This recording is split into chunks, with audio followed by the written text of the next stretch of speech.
नमस्कार दोस्तों। आज हम बात करेंगे पर्यावरण के बारे में, जो न केवल हमारे अस्तित्व के लिए आवश्यक है बल्कि यूपीएससी परीक्षा की दृष्टि से भी अत्यंत महत्वपूर्ण विषय है। हमारी पृथ्वी पर जीवन संभव हुआ है क्योंकि यह एक संतुलित पारिस्थितिकी तंत्र मौजूद है, लेकिन बढ़ती जनसंख्या, औद्योगिकरण और अनियंत्रित प्राकृतिक संसाधनों के दोहन के कारण क्या हुआ है, यह संतुलन बिगड़ रहा है। जलवायु परिवर्तन, वनों की कटाई, जैव विविधता, उसका क्षय और प्रदूषण जैसी समस्या आज गंभीर रूप ले चुकी है। तो इस वीडियो में हम देखेंगे कि पर्यावरण क्या है, उसकी परिभाषा क्या है, उसके घटक कौन से हैं, उसके प्रमुख चुनौतियाँ कौन सी हैं, संरक्षण के उपाय, फिर जैविक अजैविक जो घटक है उसके, और फिर भारत में पर्यावरण से जुड़ी कुछ कानून और योजनाओं पर भी बाद में चर्चा करेंगे। ये सीरीज़ ऐसे ही चलती रहेगी और ये विषय यूपीएससी प्रीलिम्स, मेंस और इंटरव्यू तीनों चरणों में महत्वपूर्ण भूमिका निभाते हैं। तो आइए इस महत्वपूर्ण विषय को विस्तार से समझते हैं। उससे पहले दोस्तों, मैं आपको एक विनती करना चाहती हूँ कि प्लीज़ मेरे चैनल को सब्सक्राइब कीजिए, वीडियोस को लाइक कीजिए और अपने फ्रेंड्स में शेयर कीजिए, ताकि अगले वीडियोस बनाने में मुझे मोटिवेशन मिले। तो चलो दोस्तों, स्टार्ट करते हैं। इसमें हम देखेंगे पर्यावरण क्या है, पर्यावरण का अर्थ और उसकी परिभाषा, पर्यावरण के घटक, जैविक अजैविक, फिर ऊर्जा, पारिस्थितिकी तंत्र का जो आधार है, फिर पर्यावरण के प्रभाव, नीश, आवास और मानव और पर्यावरण उसके संबंध कैसे हैं। तो चलो दोस्तों, स्टार्ट करते हैं। अभी पहला है पर्यावरण। उसकी परिभाषा क्या है पर्यावरण की? तो पर्यावरण का देखो, पर्यावरण क्या है? पर्यावरण हमारे चारों ओर का वो प्राकृतिक और कृत्रिम आवरण है जिसमें हम रहते हैं, जिससे हमारा जीवन प्रभावित होता है। प्राकृतिक और कृत्रिम आवरण मतलब क्या? प्राकृतिक मतलब जो पहले से ही बना हुआ है, जो नेचुरल है, जिसमें सभी पशु पक्षी, मानव या सभी रेप्टाइल्स वगैरह जो भी है वो सभी रहते हैं, और जो प्रकृति ने निर्मित किए हैं तो उसको बोलते हैं प्राकृतिक आवरण। और कृत्रिम मतलब मानव ने जो भी निर्मित किया है, जैसे कि कुछ बिल्डिंग्स है, रास्ते हैं, फिर कुछ प्राणियों के संरक्षण के लिए या पंछियों के संरक्षण के लिए कुछ बनाए हैं, तो उसको क्या बोलते हैं? कृत्रिम आवरण।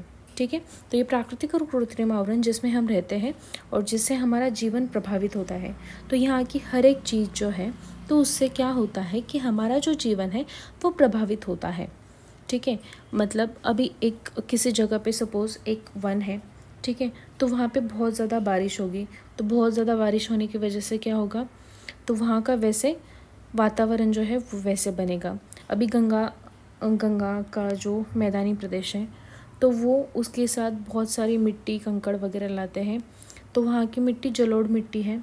ठीक है, तो वहाँ पे बहुत ज़्यादा अच्छी मात्रा में कृषि की जा सकती है, तो वहाँ पे ज़्यादा लोग बस जाते हैं गंगा के किनारे। इसी वजह से क्या बोलते हैं कि ये जो प्राकृतिक और कृत्रिम आवरण है, जिससे हमारा जीवन प्रभावित होता है। ठीक है, तो ये हुई कुछ बेसिक एक पर्यावरण की व्याख्या या परिभाषा बोल सकते हैं। तो अलग अलग परिभाषाएं हैं इसकी, जो अलग अलग ऑर्गेनाइजेशन द्वारा दी गई है। जैसे कि यूनेस्को ने क्या बोला है, पर्यावरण उन सभी परिस्थितियों, शक्तियों और कारकों का समूह है जो एक जीव पर प्रभाव डालते हैं। ठीक है, तो इसका भी वही मतलब हुआ। फिर भारतीय पर्यावरण संरक्षण अधिनियम 1986 ने क्या बोला है कि पर्यावरण क्या है? पर्यावरण जल, वायु और भूमि के साथ उन सभी अंतःक्रियाओं को सम्मिलित करता है जो मानव, अन्य जीव और पौधों को प्रभावित करती है। तो देखो, इसका मीनिंग क्या हुआ कि भारतीय पर्यावरण संरक्षण अधिनियम क्या बोलता है कि पर्यावरण में क्या आता है? एक जैव मंडल आता है, जिसमें क्या होता है? जल, वायु और भूमि, ये तीनों रहते हैं। ठीक है, एक क्या होता है? एक जैव मंडल होता है, एक जैव मंडल है, तो उसमें भूमि, जल और वायु तीनों का मिश्रण रहता है। तो वो क्या हुआ? पर्यावरण। और उसमें भी क्या आएगा?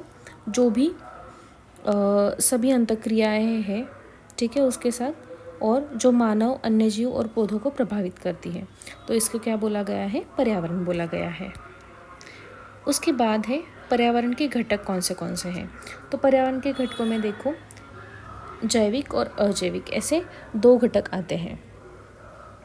ठीक है, तो इसमें भी स्थलमंडलीय पर्यावरण, वायुमंडलीय पर्यावरण, जलमंडलीय पर्यावरण, ऐसे हम लोग उसमें डिवाइड कर सकते हैं अजैविक में। और जैविक में वनस्पति पर्यावरण, जंतु पर्यावरण ऐसे भी कर सकते हैं, ठीक है। लेकिन यहाँ पे हम देखेंगे कि जैविक घटकों में क्या क्या एग्जैक्टली आता है और अजैविक घटकों में क्या आता है। तो जैविक घटकों में देखो, जैविक मतलब बायोटिक कंपोनेंट्स, ठीक है। जैविक घटकों में ये सारी चीज़ें हैं, जैसे कि उत्पादक, उपभोक्ता और अपघटक। अभी आप बोलोगे कि जैविक घटक क्या होते हैं, तो जैविक घटक वो होता है जो जीवित तत्व होते हैं और जो पारिस्थितिकी तंत्र का हिस्सा होते हैं, मतलब जिनमें जीव होता है। तो देखो, इसमें से कोई भी चीज़ देखो आप, ये उत्पादक है, उपभोक्ता है या अपघटक, कोई भी चीज़ है वो लाइव है, ठीक है। तो उत्पादक कौन होते हैं? पौधे, शैवाल, साइनोबैक्टीरिया, ये सब क्या हुए? उत्पादक। तो उत्पादक वो होते हैं, वे जीव होते हैं जो सूर्य के प्रकाश की मदद से भोजन का निर्माण स्वयं करते हैं, मतलब ग्लूकोज का निर्माण स्वयं करते हैं। और ये प्रक्रिया क्या कहलाती है? प्रकाश संश्लेषण कहा जाता है, ओके। तो इसके उदाहरण क्या है? पौधे, शैवाल और साइनोबैक्टीरिया। तो ये हुए, ये खुद का भोजन खुद बनाते हैं। फिर उपभोक्ता क्या होते हैं? उपभोक्ता वो सेकेंड स्टेज पे आते हैं, मतलब वो है कंज्यूमर्स, ठीक है। तो कंज्यूमर्स क्या होते हैं? वो वे जीव होते हैं जो उत्पादक को खाते हैं या अन्य जीवों को खाते हैं। तो इनमें भी 3 कैटेगरीज होती हैं, जैसे कि शाकाहारी, मांसाहारी और सर्वाहारी। शाकाहारी, मांसाहारी और सर्वाहारी। अभी ये शाकाहारी क्या है? शाकाहारी मतलब जो उत्पादकों को खाते हैं उनको क्या बोला जाता है? शाकाहारी बोला जाता है। फिर मांसाहारी क्या होते हैं? मांसाहारी वो होते हैं जो शाकाहार करते हैं, उन प्राणियों को खाते हैं, तो उसको बोलते हैं मांसाहारी। और सर्वाहारी क्या होते हैं? सर्वाहारी मतलब जो शाकाहारी भी होते हैं और जो मांसाहारी भी होते हैं, तो उनको क्या बोलते हैं? सर्वाहारी बोलते हैं। तो शाकाहारी में क्या आ सकता है? शाकाहारी में जैसे कि गाय आ सकती है, हिरण आ सकता है, खरगोश आ सकता है। फिर सिर्फ केवल मांस का खाने वाले कौन हो सकते हैं? जैसे कि शेर, बाघ, मगरमच्छ, ठीक है। और सर्वाहारी क्या होते हैं? जो पौधे और मांस दोनों खाने वाले जीव होते हैं, तो उनको क्या बोलते हैं? सर्वाहारी बोलते हैं। तो उदाहरण के तौर पे देखा जाए तो भालू और इंसान, ये 2 ऐसे हैं जो क्या करते हैं? जो सर्वाहारी होते हैं, या ओमनिवोर्स बोलते हैं उसको, ठीक है। इसको हर्बीवर्स बोलते हैं, इसको कार्निवर्स बोलते हैं और इसको ओमनिवर्स बोलते हैं, ठीक है। उसके बाद है अपघटक। अपघटक में क्या आते हैं? जीवाणु और कवक। अपघटक क्या होते हैं? अपघटक वे जीव जो मृत पौधों और जानवरों को क्या करते हैं? विघटित करते हैं, ठीक है। उनका विघटन मतलब वो मृत होने के बाद, पौधे या जानवर मृत होने के बाद जो उनका विघटन करते हैं, मतलब वो विघटन भी कैसे होता है? वो उन पे एंजाइम्स छोड़ते हैं और उनको विघटित करते हैं, तो वो पोषक तत्वों को मिट्टी में वापस डालते हैं। इसका महत्व ये है कि वो पर्यावरण को साफ रखते हैं और पोषक तत्वों का पुनर्चक्रण करते हैं, मतलब पुनर्चक्रित करने में योगदान देते हैं, ठीक है। तो कौन करता है ये? जीवाणु और कवक। जीवाणु मतलब बैक्टीरिया और कवक मतलब फंगी। उसके बाद है अजैविक घटक, अबायोटिक कंपोनेंट्स। अबायोटिक कंपोनेंट में 3 पार्ट्स है: भौतिक घटक, रासायनिक घटक और भौगोलिक घटक। अजैविक घटक क्या रहते हैं? ये वे घटक होते हैं जो निर्जीव होते हैं लेकिन पर्यावरण को प्रभावित करते हैं, तो उनको क्या बोलते हैं? अजैविक घटक बोलते हैं। अजैविक घटकों में 3 प्रकार है: भौतिक, रासायनिक और भौगोलिक घटक। भौतिक घटकों में क्या आता है? भौतिक घटकों में तापमान, जल, प्रकाश, आर्द्रता, ये सब चीज़ें आती है। तापमान क्या करता है? तापमान जलवायु को प्रभावित करता है, तो उसकी वजह से जलवायु प्रभावित होती है किसी भी जगह की। फिर जल जो है वो जीवन के लिए आवश्यक है।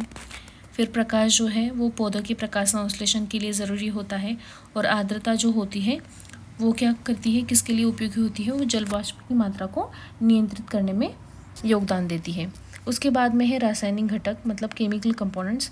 उसमें कार्बन डाइऑक्साइड, ऑक्सीजन और पोषक तत्व है। तो कार्बन डाइऑक्साइड क्या करते हैं, कार्बन डाइऑक्साइड प्रकाश संश्लेषण में उपयोगी होती है।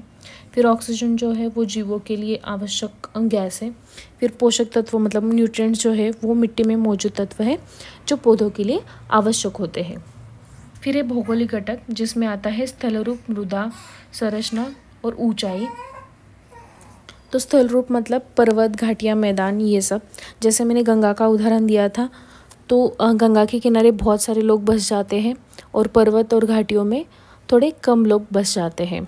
फिर मृदा संरचना, तो मृदा की जैसे भी सॉइल कंपोजिशन जैसे भी होगा, तो मृदा की गुणवत्ता या मिट्टी की गुणवत्ता पौधों की वृद्धि को प्रभावित करती है। अगर वो मिट्टी अच्छी हो, अच्छी क्वालिटी की हो, तो क्या होता है, पौधों की अच्छे से ग्रोथ होगी।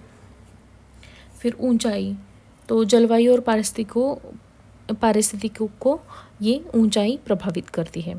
जैसे कि उदाहरण के तौर पर देखें तो रेगिस्तान में ऊंचे तापमान में जीव कठोर जलवायु के अनुसार अनुकूलित होते हैं, जबकि जो उष्णकटिबंधीय जंगल होते हैं तो वहाँ पे जीव अधिक आर्द्रता में पनप जाते हैं। ठीक है, उसके बाद है ऊर्जा के घटक, एनर्जी कंपोनेंट्स। ऊर्जा पारिस्थितिक तंत्र का आधार है और इसके मुख्य घटक क्या है, तो देखो इसमें सौर ऊर्जा, रासायनिक ऊर्जा, ऊष्मीय ऊर्जा, यांत्रिक ऊर्जा, विद्युत चुंबकीय ऊर्जा।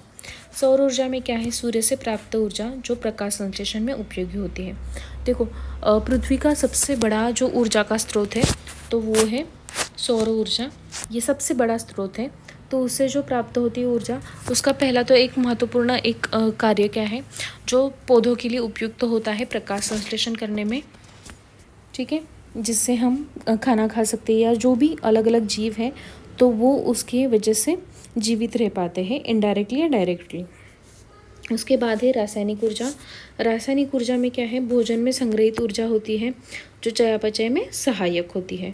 फिर ऊष्मीय ऊर्जा क्या होती है, जो सूर्य से आने वाली गर्मी होती है जो जलवायु को प्रभावित करती है अलग अलग तरीके से। ये सारी चीज़ें हम डिटेल में देखेंगे। यांत्रिक ऊर्जा जो है वो जल, पवन और जीवों की गतिशीलता से उत्पन्न ऊर्जा होती है। फिर विद्युत चुंबकीय ऊर्जा जो होती है वो यूवी रेज, अवरक्त और दुष्ट प्रकाश जो पारिस्थितिक को प्रभावित करते हैं। तो ये विद्युत चुंबकीय ऊर्जा कैसे प्रभावित करती है, देखो यहाँ पे यूवी रेज का प्रकार है UVA, UVB एंड UVC। इसका तरंग दैर्ध्य कितना है, नैनोमीटर में दिया है। अगर इसका तरंग दैर्ध्य 315 से 400 होगा तो क्या होगा, पृथ्वी पर 95% पहुँचेगा। इसके प्रभाव क्या होते हैं, त्वचा की झुर्रियाँ, टैनिंग और त्वचा का कैंसर हो सकता है। और इसका उपयोग किस में होता है, टैनिंग बेड और फोटोग्राफी में होता है। UVB रेज अगर होगे तो उसकी ये तरंग दैर्ध्य कितना होगा, 280 से 315, और ये पृथ्वी पर आंशिक तरीके से पहुंचता है। इससे क्या होता है, सनबर्न, त्वचा कैंसर, विटामिन डी का उत्पादन होता है। और ये किसके लिए उपयोगी है, जीवाणुनाशक, लैम्प। फिर विटामिन डी संश्लेषण के लिए उपयुक्त है।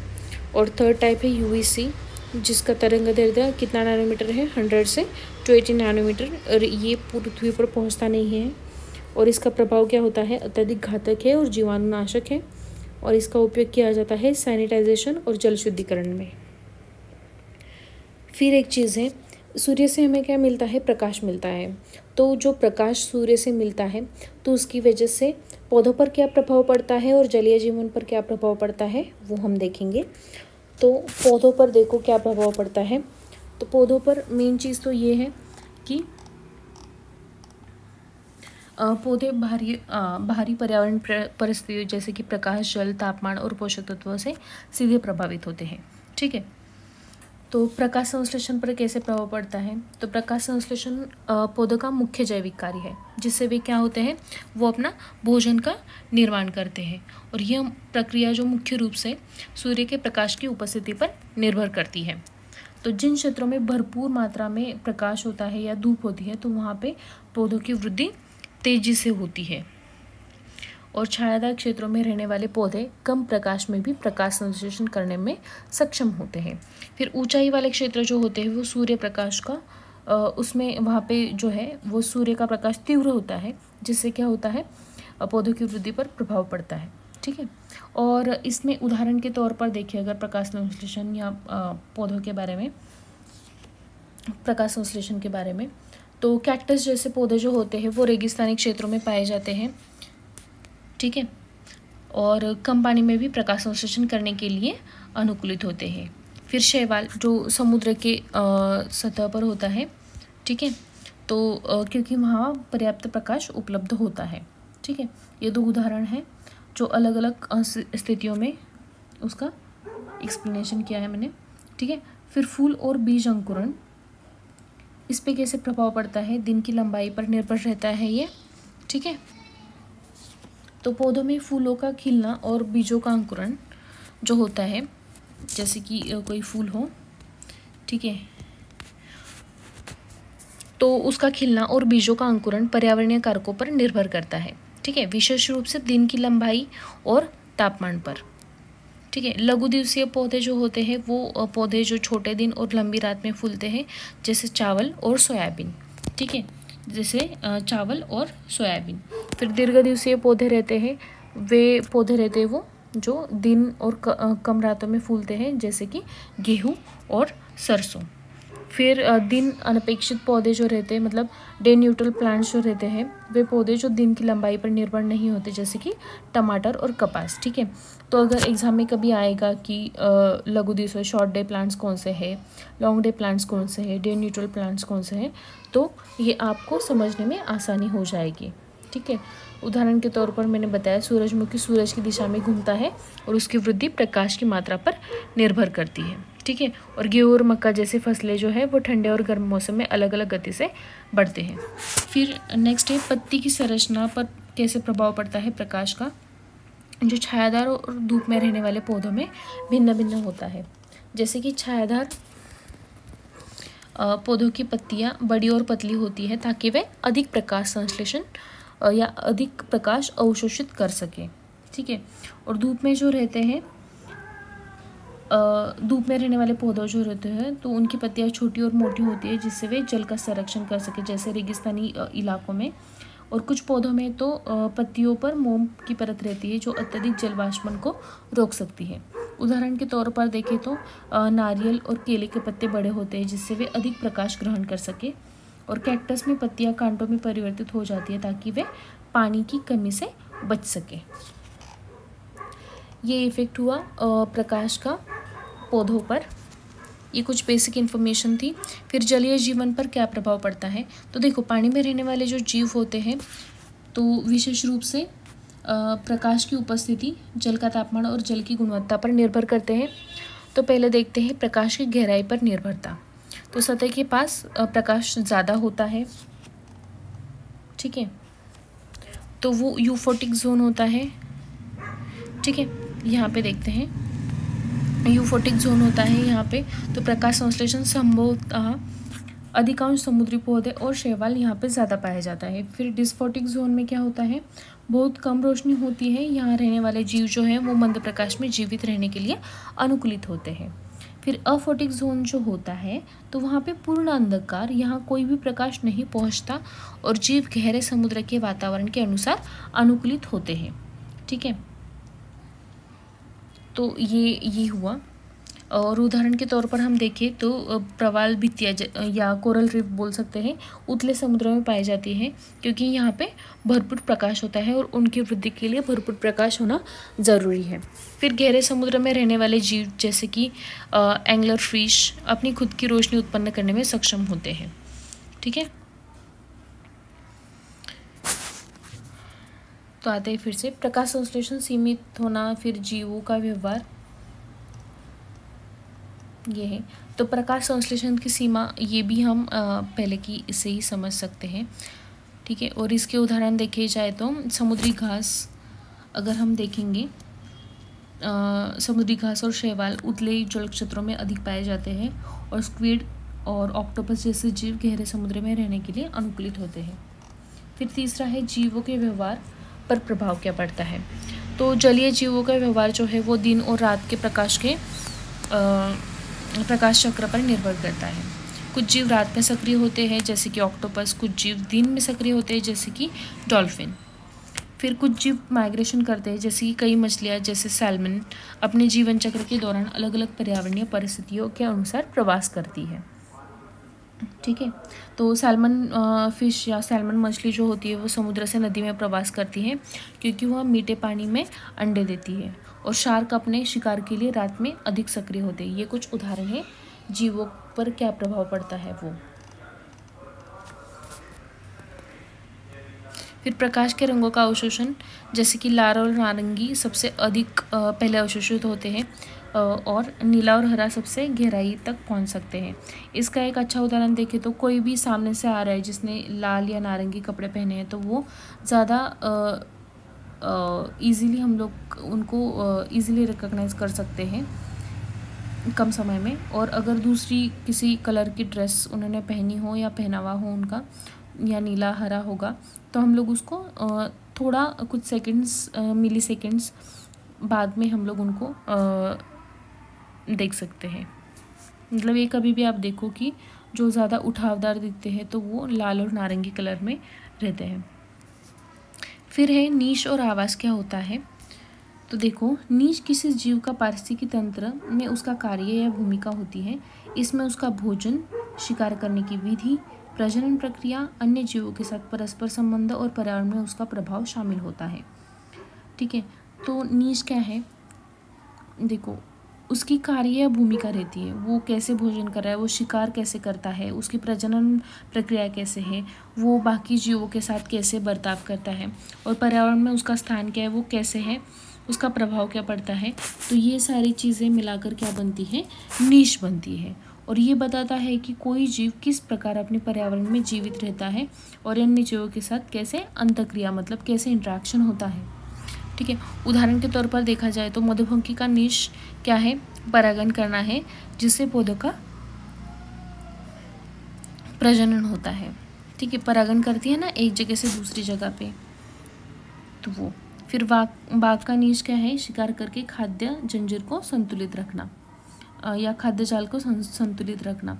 मतलब अभी सपोज उसने हिरण खा रहा है तो हिरण की मात्रा ही अगर बढ़ गई, अगर उसने खाना छोड़ दिया तो हिरण की मात्रा बढ़ जाएगी। फिर कुछ ना कुछ हिरण की मात्रा बढ़ने से ज़्यादा घास खाया जाएगा। ऐसी कुछ ना कुछ चीज़ें होती रहेगी। मतलब हर एक इकोसिस्टम में हर एक चीज़ बहुत ज़्यादा इम्पॉर्टेंट है, लेकिन उसका भी एक पर्टिकुलर संख्या होना या बहुत ज़रूरी है। फिर आवास क्या होता है।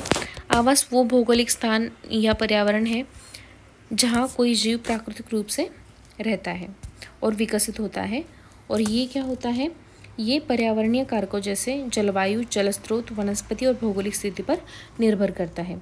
तो कोई भी आवास मतलब हम लोग जहाँ पे रह रहे हो तो वो हमारा क्या हुआ, हैबिटेट हुआ। तो वो ऐसा स्थान होता है जहाँ पे जीव प्राकृतिक रूप से रहता है, मतलब रहते हैं हम लोग वहाँ पे। जैसे कि हम लोग इंडिया में रहते हैं और वहाँ पे ही हम लोग विकास करते हैं, हम डेवलप होते हैं। और ये पर्यावरणीय कारक जैसे कि जलवायु, वहाँ की जलवायु कैसी है, जल स्रोत है क्या वहाँ पे, वनस्पति है क्या, भौगोलिक स्थिति वहाँ की कैसी है, तो ये सारी चीज़ों पर हमारा आवास निर्भर करता है। उदाहरण के तौर पर देखा जाए तो बाघ का आवास जंगल है और मेंढक का आवास तालाब या झील हो सकती है। अभी हम देखते हैं कि नीश और आवास में अंतर क्या है। जैसे कि हमने देखा कि नीश क्या होते हैं, किसी जीव का पारिस्थितिकी तंत्र में उसकी भूमिका और क्रियाएं क्या रहती है, मतलब वो कितना इम्पोर्टेंट होता है हमारे पारिस्थितिकी तंत्र में या कोई भी पारिस्थितिकी तंत्र में, और वो पर्यावरण में क्या क्रिया करता है और उसका दूसरों के साथ अंतःक्रिया कैसी होती है, उसका क्या इफेक्ट होता है, ये सब चीज़ें मतलब क्या नीश में आती है। उसके बाद है आवास। आवास वो भौगोलिक स्थान है जहाँ कोई भी जीव रहता है प्राकृतिक रूप से। फिर यहाँ पे जीवों का व्यवहार, आहार, प्रजनन और अन्य गतिविधियों पर ध्यान दिया जाता है नीश में। और आवास में किस पे ध्यान दिया जाता है, पर्यावरणीय कारकों जैसे जलवायु, भूमि और जल स्रोत आदि पर। उदाहरण के तौर पर देखा जाए तो मधुमक्खी परागण करती है जिससे पारिस्थितिक तंत्र संतुलित रहता है, ये हुआ नीश। और आवास के बारे में देखा जाए तो जंगल, नदी, घास का मैदान, रेगिस्तान आदि ये सब क्या हुए, हैबिटेट हुए। उसके बाद है परिवर्तनशीलता। एक ही आवास में विभिन्न नीश हो सकते हैं। ठीक है, तो यहाँ पे देखो कोई भी आवास है, सपोज इंडिया है तो इंडिया में पर्वत भी है, पहाड़ भी है, फिर कुछ बाघ भी रहते हैं, मनुष्य भी रहते हैं। तो ऐसे अलग अलग जो नीश है तो वो रहती है। और हैबिटेट या आवास में क्या होता है, एक ही नीश के लिए विभिन्न आवास हो सकते हैं, ऐसे बोलते हैं। फिर परस्पर संबंध में क्या आएगा, एक ही आवास में कई जीवों के नीश हो सकते हैं। जैसे कि हम लोग इंडिया में रहते हैं, एक इकोसिस्टम उसको मान के चले या आवास मान के चले, तो एक ही आवास में कई ज़्यादा नीश हो सकती है। और आवास में क्या होता है, विभिन्न नीश वाले जीव एक ही आवास में रह सकते हैं। ठीक है, अभी नेक्स्ट है पर्यावरण और मानव संबंध अतीत से वर्तमान तक। मतलब पहले से जब से मानव का निर्माण हुआ तब से आज तक हम देखेंगे कि पर्यावरण और मानव के संबंध कैसे रहे हैं। ये बहुत ज़्यादा इम्पोर्टेंट टॉपिक है जो GS 3 में UPSC मेंस में पूछा जा सकता है। तो इसके लिए हमें ये इम्पोर्टेंट है कि इसका एक्सप्लेनेशन करें। ठीक है, और ये देखिए एग्जैक्टली क्या है इसमें पॉइंट्स। तो देखो, मानव और पर्यावरण का विकास। ठीक है, तो मनुष्य और पर्यावरण का संबंध हजारों वर्षों से गहराई से जुड़ा है। जो मानव सभ्यता का विकास प्रकृति पर निर्भर रहता है। ठीक है, लेकिन जैसे जैसे सभ्यता उत्पन्न हुई और पर्यावरण पर इसका प्रभाव भी बढ़ता गया। तो आइए इस संदर्भ में समझते हैं कि क्या है एग्जैक्टली। अभी देखो, पहला तो है प्राचीन काल, प्रकृति पर निर्भर जीवन। तो देखो, इतिहास में बदलाव हुआ, मानव और पर्यावरण का संबंध समय के साथ बदला है। फिर प्रारंभ में मनुष्य पूरी तरह से प्रकृति पर निर्भर था, लेकिन धीरे धीरे उसने क्या किया, अपने विकास के लिए प्राकृतिक संसाधनों का दोहन शुरू किया। ठीक है, तो प्राचीन काल में क्या था, प्रकृति पर संपूर्ण निर्भरता थी। तो मानव जीवन पूरी तरह से प्रकृति पर निर्भर था। भोजन के लिए शिकार और वनों से प्राप्त संसाधनों पर वो निर्भर रहता था। फिर नदियों, पहाड़ों और जंगलों के निकट बसने की प्रवृत्ति थी, क्योंकि नदी से क्या मिलेगा, उसको पानी मिलेगा। पहाड़ों और जंगलों में वो रह सकता है, और जंगलों से और पहाड़ों से उसको खाने की चीज़ें मिल सकती है, कुछ फल मिल सकते हैं या कुछ प्राणियों का मांस मिल सकता है जंगलों से। इसके लिए वहाँ पे बसने की प्रवृत्ति थी। फिर जलवायु और पारिस्थितिक तंत्र से सामंजस्य बनाए रखते थे। मतलब वहाँ की जलवायु जैसे भी है वही वो करते थे। फिर पारिस्थितिकी तंत्र, कोई भी पारिस्थितिकी तंत्र जैसे कि वहाँ पे जो भी पशु पक्षी हो तो उनके साथ एडजस्ट करते थे। और उदाहरण के तौर पर देखें तो आदिम मानव गुफाओं में रहता था और जीवन यापन के लिए केवल प्राकृतिक संसाधनों का उपयोग करता था। ठीक है, उसके बाद है कृषि युग। कृषि युग में क्या हुआ, वनों की कटाई शुरू हुई, जल संसाधनों का दोहन शुरू हुआ। ठीक है, तो कृषि युग में स्थायी बस्तियों का विकास हुआ था। फिर मानव ने खेती और पशुपालन शुरू किया था, जिससे जंगलों की कटाई बहुत ज़्यादा बढ़ी। फिर नदियों और जल स्रोतों का उपयोग सिंचाई के लिए किया जाने लगा। फिर धीरे धीरे मिट्टी की उर्वरता पर दबाव बढ़ता गया और भूमि के अधिक उपयोग से पर्यावरणीय परिवर्तन शुरू हुए। ठीक है, उदाहरण के तौर पर हम लोग समझें तो सिंधु घाटी सभ्यता और मिस्र की सभ्यता नदियों के किनारे विकसित हुई, जिससे कृषि आधारित समाज बन गया। थर्ड पॉइंट है औद्योगिक कृषि क्रांति, जिसमें प्रदूषण और संसाधनों का अत्यधिक उपयोग किया गया। तो इसमें क्या हुआ, ये जो हुआ तो मशीनों का उपयोग बहुत ज़्यादा बढ़ गया, जिससे क्या हुआ, प्राकृतिक संसाधनों का बड़े पैमानों पर दोहन हुआ। फिर कोयला, पेट्रोलियम और अन्य ईंधन उसका अत्यधिक उपयोग हुआ, जिससे क्या हुआ, ये सब का अगर उपयोग ज़्यादा बढ़ता है, जैसे कि कोयला, पेट्रोलियम और अन्य ईंधन, तो क्या होगा, वायु प्रदूषण बढ़ेगा। फिर कारखानों से निकलने वाले कचरे ने जल के जो स्रोत थे उनको प्रदूषित करना शुरू किया था। और फिर शहरीकरण और जनसंख्या वृद्धि ने भी भूमि और जल और वायु पर दबाव बढ़ा दिया था। उदाहरण के तौर पर देखें तो 18वीं और 19वीं शताब्दी में यूरोप और अमेरिका में औद्योगिक क्रांति के कारण भारी मात्रा में कोयला और तेल का उपयोग किया गया, जिससे क्या हुआ था, प्रदूषण भारी मात्रा में बढ़ चुका था। फिर वर्तमान युग में देखा जाए तो जलवायु परिवर्तन, वायु और जल प्रदूषण, मतलब प्रदूषण की समस्या और जलवायु परिवर्तन बहुत बड़ी एक गंभीर समस्या बन चुकी है, जिसमें हम लोग अभी औद्योगिकरण से जूझ रहे हैं। वनों की कटाई, ग्रीन हाउस गैसेस के उत्सर्जन से ग्लोबल वार्मिंग क्या हो रही है, बढ़ती जा रही है। फिर जल संकट है कि हमें अच्छा सा पानी नहीं मिलता, कभी कभी बहुत सारे ऐसे शहर हैं जहाँ पे जल संकट है। फिर मिट्टी की गुणवत्ता में गिरावट आ रही है। क्यों ऐसा हो रहा है, क्योंकि बहुत सारे रासायनिक पदार्थ जैसे कि केमिकल्स हम मिला रहे हैं खेती में, या मिट्टी में, तो उसकी वजह से क्या होता है, मिट्टी की गुणवत्ता में गिरावट आ रही है। और बड़े शहरों में प्रदूषण और ट्रैफिक की समस्या गंभीर हो चुकी है, क्योंकि हर एक को चाहिए कि अपनी गाड़ी लेना है, चाहे प्रदूषण हो, हमें क्या फ़र्क पड़ता है, तो ऐसे ही सभी बोलते हैं। तो इसके लिए पब्लिक ट्रांसपोर्ट का उपयोग करना बहुत ज़्यादा इम्पॉर्टेंट है। फिर जलवायु प्रदूषण परिवर्तन के कारण तूफान, बाढ़ और सूखे जैसी आपदाएं बढ़ रही है। और उदाहरण के तौर पर समझे तो 21वीं सदी में ग्लेशियर तेजी से पिघल रहे हैं और तापमान में भी वृद्धि हो रही है। फिर है पर्यावरण का मानव पर प्रभाव कैसे पड़ता है और मानव का प्रभाव पर्यावरण पर कैसे प्रभाव पड़ता है, मतलब दोनों एक दूसरे को कैसे प्रभावित करते हैं, वो हम देखते हैं। तो पर्यावरण का मानव पर प्रभाव, तो देखो पहला तो है जलवायु परिवर्तन। जलवायु परिवर्तन में बाढ़, सूखा, हीट वेव, ये सब चीज़ें होती हैं। जैसे कि ग्लोबल वार्मिंग के कारण पृथ्वी का तापमान बढ़ रहा है, ये सबको पता है। फिर हीट वेव, सूखा और चक्रवात और बाढ़ जैसी आपदाएं बढ़ रही है। फिर कृषि उत्पादन प्रभावित हो रहा है, जिससे खाद्य संकट उत्पन्न हो सकता है। उदाहरण के लिए बोला जाए तो 2023 में यूरोप और अमेरिका में रिकॉर्ड तोड़ गर्मी पड़ी, जिससे हज़ारों लोगों की मौत हुई थी। फिर सेकेंड है स्वास्थ्य पर प्रभाव, जैसे कि वायु प्रदूषण से बीमारियां हुई।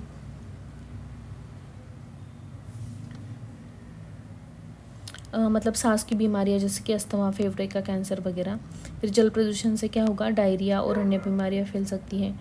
फिर अत्यधिक गर्मी से हीट स्ट्रोक और हृदय रोग का खतरा बढ़ सकता है। जैसे कि दिल्ली और बीजिंग जैसे शहरों में वायु प्रदूषण इतना ज़्यादा है, मतलब वहाँ पे तो कई बार स्कूल और दफ्तरों को भी बंद करना पड़ता है। इतनी भयानक अवस्था है यहाँ पे। नेक्स्ट पॉइंट है खाद्य और जल संकट। इसमें क्या होता है, संसाधनों की कमी है, जैसे कि कृषि योग्य भूमि की कमी और जल स्रोतों का अधिक दोहन हो रहा है ऑलरेडी। फिर जलवायु परिवर्तन के कारण क्या होता है, फसलों की उत्पादकता घटती है। फिर पीने योग्य स्वच्छ पानी की उपलब्धता लगातार कम होती जा रही है, क्योंकि हम लोग ज़्यादा रेन वाटर हार्वेस्ट नहीं करते, ये वो, तो पानी का ज़्यादा अच्छे से उपयोग नहीं करते, तो इसकी वजह से ये प्रॉब्लम्स आती है। और अफ्रीका और भारत के कई क्षेत्रों में भूजल स्तर तेज़ी से गिर रहा है, जिससे क्या होता है, सूखा पड़ने की संभावना बढ़ जाती है। फिर नेक्स्ट है आवासीय प्रभाव, जैसे कि विस्थापन और शहरीकरण। तो शहरीकरण के कारण क्या होता है, ग्रामीण क्षेत्रों से लोग पलायन हो रहे हैं, मतलब वहाँ से निकल रहे हैं।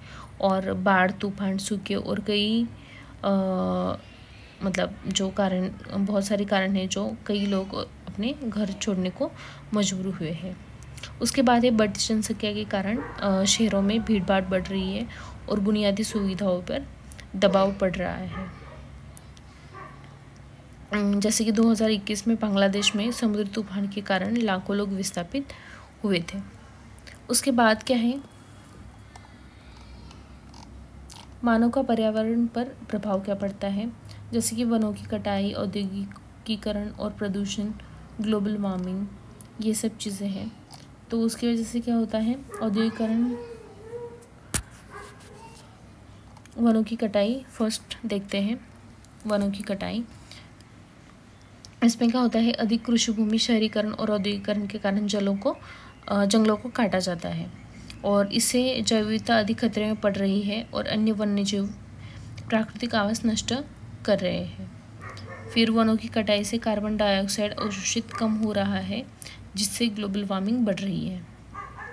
और उदाहरण के तौर पर देखें तो जो नदी है बड़ी, जो अमेज़न वर्षावन है, वहाँ पे उसको पृथ्वी के फेफड़े कहा जाता है, लेकिन यहाँ बड़े पैमाने पर जंगलों की कटाई हो रही है। ये इतनी भयावह सिचुएशन है। उसके बाद है औद्योगिकरण और प्रदूषण। तो इंडस्ट्रियलाइजेशन और पॉल्यूशन का क्या इफेक्ट होता है मतलब पर्यावरण पर, जैसे कि फैक्ट्रिया से निकलने वाले धुएं से क्या होता है, वायु प्रदूषण होता है। फिर नदियों में ज़्यादा औद्योगिक कचरे के कारण क्या होता है, जल प्रदूषण होता है। और प्लास्टिक कचरे से भूमि और जल प्रदूषण दोनों होते हैं। अभी लेटेस्ट आप देख सकते हो कि गंगा और यमुना नदी जो है तो उसमें औद्योगिक कचरा और प्लास्टिक प्रदूषण के कारण पानी पीने योग्य नहीं रहा है और यमुना नदी तो बहुत ज़्यादा खराब हो चुकी है। फिर नेक्स्ट है ग्लोबल वार्मिंग। तो ग्लोबल वार्मिंग में देखो, कोयला, पेट्रोल और डीजल की जलने से ग्रीन हाउस गैसें जैसे कि CO2 CH4 का उत्सर्जन बढ़ जाता है। फिर इससे पृथ्वी का तापमान बढ़ रहा है और जलवायु असंतुलित हो रही है। और ध्रुवीय क्षेत्रों में बर्फ़ पिघलने से समुद्र का स्तर बढ़ रहा है। जैसे कि अंटार्कटिक क्षेत्र में बर्फ़ तेज़ी से पिघल रही है जिससे समुद्री जल स्तर बढ़ रहा है और शहर जो है, तटीय शहर, तो उस पर खतरा मंडरा रहा है।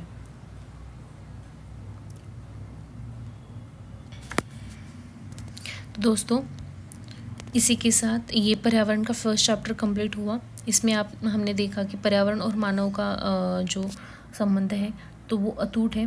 प्राकृतिक संसाधनों के असंतुलित दोहन से क्या होता है, पर्यावरण को भारी क्षति पहुंचती है। फिर जलवायु परिवर्तन, वायु प्रदूषण, जल संकट और वनों की कटाई जैसी समस्याएं भी गंभीर होती जा रही है और हमें सतत विकास को अपनाकर प्राकृतिक संसाधनों का संरक्षण करना चाहिए। फिर इसमें हम लोग ने देखा पर्यावरण क्या है, उसके घटक क्या है, तो ये सब हमने देखा। फिर प्रकाश का कैसे प्रभाव पड़ता है जीवों पर, जलीय जीवों पर, वनस्पतियों पर, ये सब हमने देखा। तो दोस्तों, प्लीज़ मेरे चैनल को लाइक कीजिए, सब्सक्राइब कीजिए और वीडियोस को अपने दोस्तों में शेयर करते रहिए। और नेक्स्ट वीडियोस के लिए प्लीज़ कमेंट में लिखें यस, तो मैं आगे की सीरीज़ कंटिन्यू करूँगी। Thanks for watching.